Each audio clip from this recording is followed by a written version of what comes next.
నమస్తే. ఇన్నాళ్ళు నన్ను సపోర్ట్ చేస్తూ, ఎంకరేజ్ చేస్తూ మీ ప్రేమని నాకు అందిస్తున్న ప్రతి ఒక్కరికి కృతజ్ఞతలు.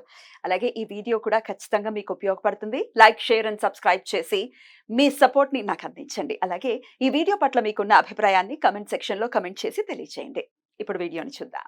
నమస్తే, వెల్కమ్ టు అవర్ ఛానల్. నేను పద్మిని. ప్రస్తుతం పాటు ప్రముఖ ఆధ్యాత్మికవేత్త, నారీసేన ఫౌండర్, దత్తు ఉపాసకురాలు శ్రీమతి లతా దత్త గారు మనతో పాటు ఉన్నారు. మాట్లాడదాం. నమస్తే అక్క. జై గురుదత్త. శ్రీ గురుదత్త.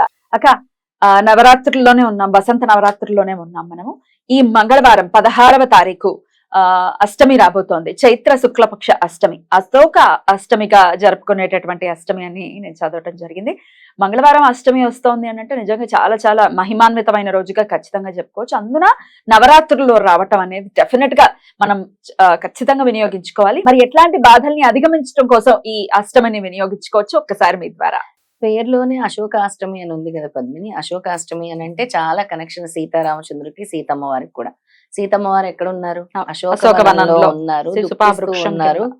అందుకని ఈ అష్టమికి ముఖ్యంగా అశోక అష్టమి అని పెట్టారు. ఎందుకు అని అంటే శ్రీరామచంద్రుడు రావణాసుడి మీద యుద్ధం చేయటానికి, ఆయనకు కావాల్సిన అంటే సంకల్పం నెరవేరటానికి శివపార్వతుల్ని ఆరాధించినటువంటి రోజు ఈ అష్టమి. అద్భుతం. శివపార్వతుల్ని ఇద్దరిని కూడా నేను విజయం సాధించాలి అని చెప్పి శ్రీరామచంద్రుడు ఎంతో భక్తితో ఆ రోజు పూజ చేసినటువంటి రోజు అన్నమాట.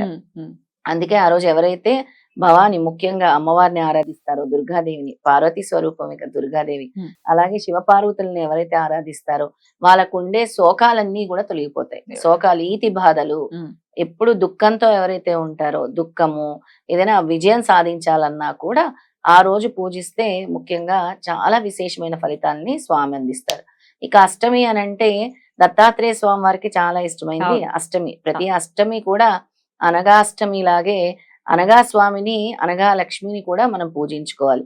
ఎందుకంటే అనగా స్వామి అంటే త్రిశక్తి, అనగా లక్ష్మి అంటే కూడా త్రిశక్తి. ఆ త్రిశక్తి ఈ త్రిశక్తి కాంబినేషన్, వాళ్ళిద్దరిని కూడా ఆ రోజు ఆరాధించుకోవాలి. ముఖ్యంగా ఇంట్లో సాంబ్రాణి ధూపం వేసి అందరు కూడా తలారా స్నానం చేసి, మంగళవారం వస్తుంది, మీ ఇంట్లో నెగిటివిటీని దూరం చేసుకోవాలి అని అంటే గుమ్మడికాయ దీపం, ఎప్పుడు మనం చెప్పే కూష్మాండ దీపం ఆ రోజు పెట్టుకుంటే చాలా ఫలితాలని వస్తుంది. ఓకే. ఈ గుమ్మడికాయ దీపం జనరల్ గా బహుళపక్ష అష్టమికి అంటే కాలాష్టమి అప్పుడు చెప్తారు. ఈ అష్టమిని అయితే దుర్గాష్టమి, ప్రతి మాసం దుర్గాష్టమిగా చేస్తారు. ఇప్పుడు కూడా పెట్టుకోవచ్చు. నవరాత్రులు అత్యంత శక్తివంతమైంది కాబట్టి ఈ అష్టమికి కూడా పెట్టుకోవచ్చు. చక్కగా బూడిది గుమ్మడికాయ తెచ్చుకోండి, 2 భాగాలు చేయండి, అందులో గుజ్జంతా తీసేయండి, పసుపు రాయండి, నువ్వుల నూనెతో నింపండి, ఒక 2 పళ్ళాలు తీసుకోండి, అందులో నవధాన్యాలు పోయండి, నవధాన్యాలు పోసి దాని మీద ఈ గుమ్మడికాయను పెట్టుకోండి, ఒత్తు వేయండి, ఒత్తు నానబెట్టి వెలిగించండి, దానికి చక్కగా పసుపు, కుంకుమ, గంధము కూడా సమర్పించండి, పుష్పాలు కూడా పెట్టండి. ఆ విధంగా దీపాన్ని మీ దేవుడి గది దగ్గర పెట్టుకోవచ్చు. చక్కగా 2 పల్లెల్లో కూడా పెట్టుకొని ఆ రోజు అమ్మవారి స్తోత్రాలతో దుర్గా అష్టోత్రం చేసుకోండి, భవానీని ఆరాధించండి. సర్వమంగళ మాంగళ్యే శివే సర్వార్థ సాధకే శరణ్యే త్ర్యంబకే గౌరీ నారాయణి నమోస్తుతే, ఇది ఒక్కటి అనుకున్నా కూడా చాలు. మీరు ఆ రోజు పూజించండి. ఆ రోజు సాయంత్రం నేను చెప్పాను కదా, మీ నెగిటివిటీ పోవటానికి అని మీ ఇంటికి ఏదైతే మీ మెయిన్ ద్వారం ఉంటుందో, ప్రధాన ద్వారం, చక్కగా ముగ్గు వేసుకోండి. గుమ్మడికాయ, ఎర్రటి గుమ్మడికాయ తీసుకోండి, మంచి గుమ్మడికాయ తీసుకోండి. అలాగే నిమ్మకాయ కూడా తీసుకోండి, 2 భాగాలుగా చేయండి. అటు ఇటు గుమ్మానికి కుంకుమలో అద్ది పెట్టండి మంగళవారం రోజు. అంటే మీ నెగిటివిటీ, ఏదైతే దుఃఖము అన్ని కూడా, అంటే మీ దరిద్రాలు అన్ని కూడా వదలటానికి ఆ రోజు చాలా మంచి విశేషం. మంగళవారంతో కూడుకొని అష్టమి వస్తుంది కాబట్టి ఆ తర్వాత గుమ్మడికాయతో కర్పూరం వేసి మీ ఇంటి చుట్టూ తిప్పండి, clock wise, anti clock wise తిప్పి గుమ్మడికాయ కొట్టేసి అటు ఇటు పెట్టి కుంకుమ వేసేసి ఆ మర్నాడు ఉదయం పడేసేయండి. అప్పుడు ఎలాగో మర్నాడు శ్రీరామనవమి వస్తుంది. అంటే మీకుండే ఏవైతే దోషాలు ఉన్నాయో, ఏదైతే నెగిటివిటీ ఉందో ఇక్కడితో సమాప్తం. ఇక్కడ నుంచి నేను నవమి నుంచి చాలా చక్కగా ఉంటున్నాను అనే దాని అర్థం అనమాట. అలాగా అనంతమైన ఫలితాన్ని కూడా స్వామి అమ్మవారు ముఖ్యంగా మనకు అందించబోతున్నారు. ఇక దత్తాత్రేయ స్వామి భక్తులందరూ కూడా సిద్ధమంగళ స్తోత్రం చదువుకోవాలి. సిద్ధమంగళ స్తోత్రం చదువుకుంటే చాలా మంచి ఫలితం వస్తుంది. అలాగే ఓం అనగా ప్రియాయ నమః, ఓం అనగా ప్రియాయ నమః, లేదంటే అనగా దత్తాయ నమః అని అనుకోండి నామాన్ని. ఓం అనగా దత్తాయ నమః, ఓం అనగా దత్తాయ నమః అని అనుకోండి. చాలా మంచి ఫలితాన్ని 108 సార్లు చదువుకోండి ఆ రోజు. అయితే ఈ అష్టమి చేస్తున్నప్పుడు డెఫినెట్ గా ఎట్లాంటి నియమాలని పాటించాలి అన్న ప్రశ్న వస్తుంది అక్క.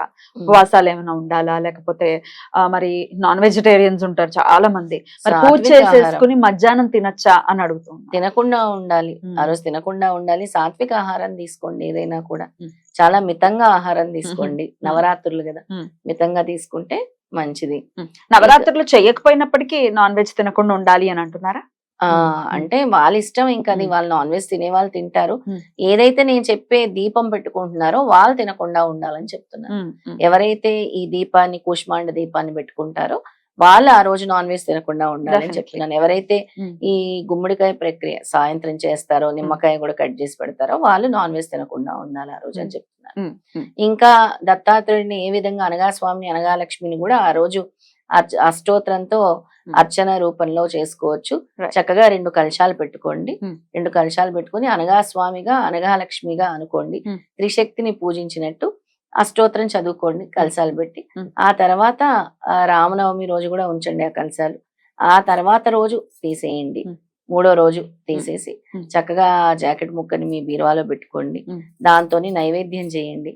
మళ్ళీ అమ్మవారికి పెట్టండి, లక్ష్మీ అమ్మవారికి, పార్వతి అమ్మవారికి. దాంతో అంటే కలసంలో బియ్యం వేసిన వాళ్ళైతే చక్కగా నీళ్లతో కూడా కలసం పెడతారా? నీళ్ళు అయితే మామూలుగా, నీళ్ళైతే మామూలుగా మొక్కల్లో వేసేయచ్చు. బియ్యం అంటే కొబ్బరికాయ కూడా చెప్తున్నాను, కొబ్బరికాయ పెట్టుకున్న వాళ్ళు కూడా నైవేద్యం చేసుకోవచ్చు.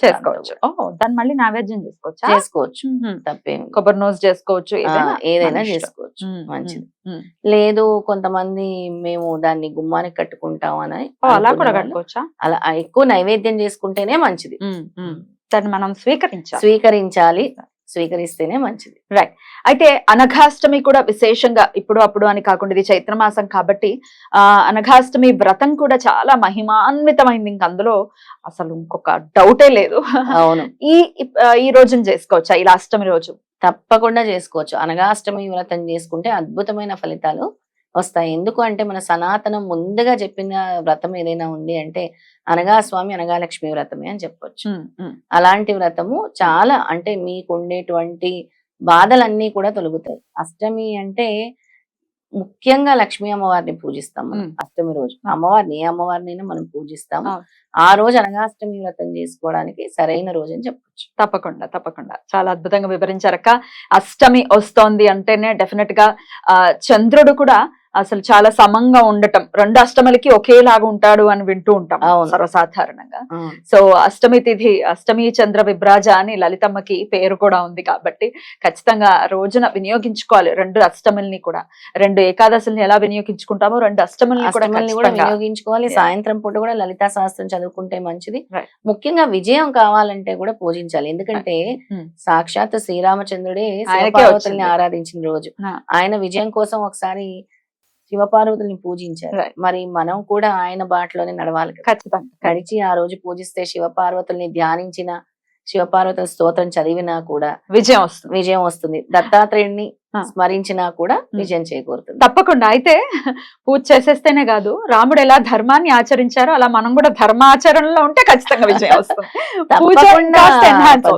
ఎన్ని పూజలు చేసినా నీలో ధర్మగుణం లేకపోతే, నువ్వు ధర్మాన్ని గనక నువ్వు పాటించకపోతే, ధర్మానికి అనుగుణంగా నువ్వు నడుచుకోపోతే ఆ శిక్ష అనేది ఎవరికైనా తప్పదు.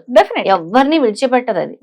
ఎవరినైనా సరే, ఎంతటి వాడైనా సరే, ఎలాంటి వాళ్ళైనా సరే ధర్మానికి అనుకూలంగానే వెళ్ళాలి, ధర్మాన్ని కాపాడుకోవాలి. అందుకే డెఫినెట్లీ అందుకనే ఆ ప్రస్తావన తీయటం జరిగింది. ఎంత ధర్మాచరణ చేశాడు అంటే ఇంద్రజిత్తును కొట్టేటటువంటి అస్త్రం లేదు. ధర్మాన్ని గనక వీడకుండా ఉన్నాడు నా అన్న అంటేనే ఆ ఇంద్రజిత్తు చావాలంటే చచ్చాడు. మరి ఆచరణ, ధర్మో రక్షిత రక్షిత, ధర్మాచరణకు ఉన్నటువంటి గొప్పతనం. ఎనీవేస్, చాలా అద్భుతమైనటువంటి విషయాన్ని చెప్పారు. డెఫినెట్ గా ఈ మంగళవారాన్ని మన వాళ్ళందరూ వినియోగించుకోవాలని మనవి చేస్తూ థ్యాంక్ యూ సో మచ్ అక్క. నమస్తే. జై గురుదత్త. శ్రీ గురుదత్త.